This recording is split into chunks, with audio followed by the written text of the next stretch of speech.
Your bite-sized daily roundup of the biggest news from the world of film. This is the Daily Reel with Van Connor. Good morning! Today's Wednesday, the 28th of April. Jessica Alba's birthday and an occasion she shares with the likes of Penelope Cruz, Tony Revolori and Jay Leno. All the way back in 1966 today was the day of the 38th Academy Awards, in which Julie Christie and Lee Marvin took home the acting statues and The Sound of Music won Best Picture. It's the day Avengers Endgame became the first movie to make $1 billion in its first week of release, and the riotous comedy Bridesmaids came out today in 2011. Back here in 2021 though, director James Gunn has said that Warner Bros. Gave him free rein to decide which characters lived and which died in his upcoming DC Comics movie, The Suicide Squad. Speaking to Total Film, the Guardians of the Galaxy helmet was asked how protective DC were when it came to their intellectual property, given the notoriously short lifespans of the members of Task Force X. They said I could keep everyone or do away with them all, Gunn told the magazine. They said, you can kill anyone. They were very trusting of me throughout the entire process, almost to the degree to which I was frightened.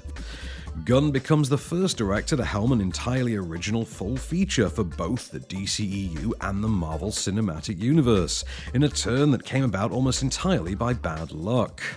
The director was the target of a coordinated alt-right social media campaign to see him fired from directing Guardians of the Galaxy Volume 3, a campaign that was, briefly, successful. And it was in his time apart from Marvel Studios that Gunn was approached by their comic book rivals. As Gunn says, Warner's came a-calling pretty immediately. I think everything kind of went down on like a Friday, and I think by Monday, Warner's were trying to get hold of me to talk to me about Superman and a bunch of other stuff. Reportedly, the studio handed Gunn the keys to the kingdom, as it were, offering him any superhero project he wanted.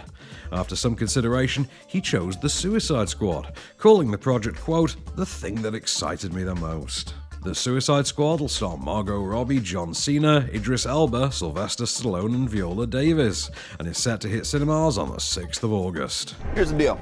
We fail the mission, you die. If we find out any information you give us is false, you die. If we find out you have personalized license plates, you die. What?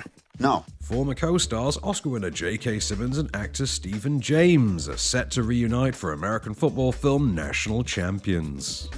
Directed by Greenland and Angel Has Fallen's Rick Roman War from a script penned by Adam Mervis, National Champions will center around the increasingly controversial world of college sports. Adapted from a play by Mervis, the story follows a star quarterback who ignites a players' strike 72 hours before the biggest game of the year, in a bid to fight for fair compensation, equality, and respect. James will play the quarterback, though Simmons' role is presently under wraps. The two previously starred opposite the late great Chadwick Boseman in Brian Kirk's 21 Bridges. J.K. Simmons, meanwhile, can next be seen in the Chris Pratt sci-fi action of the Tomorrow War, currently aiming for a July 23rd debut. If we can get a picture of Julia Roberts in a thong, we can certainly get a picture of this weirdo. Put an ad on the front page. Cash money for a picture of Spider-Man.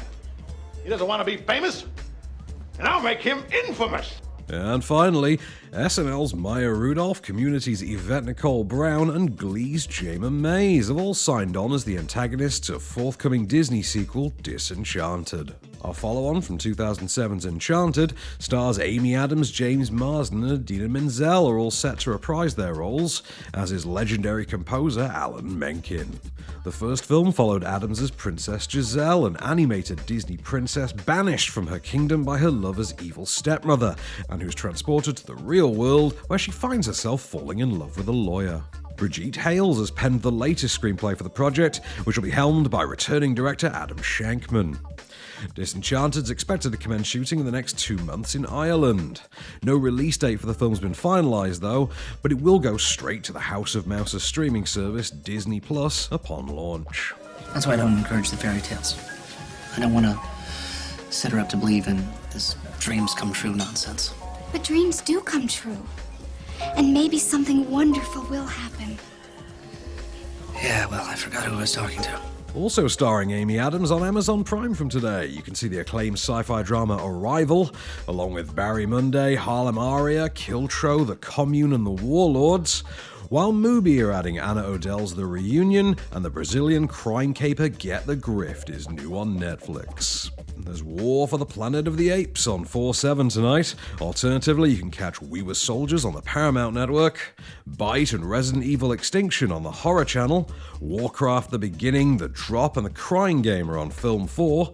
There's My Girl 2, Kroll, The Forgotten and The White King showing on Sony Movies, and on ITV4 there's The Fugitive and Lone Survivor.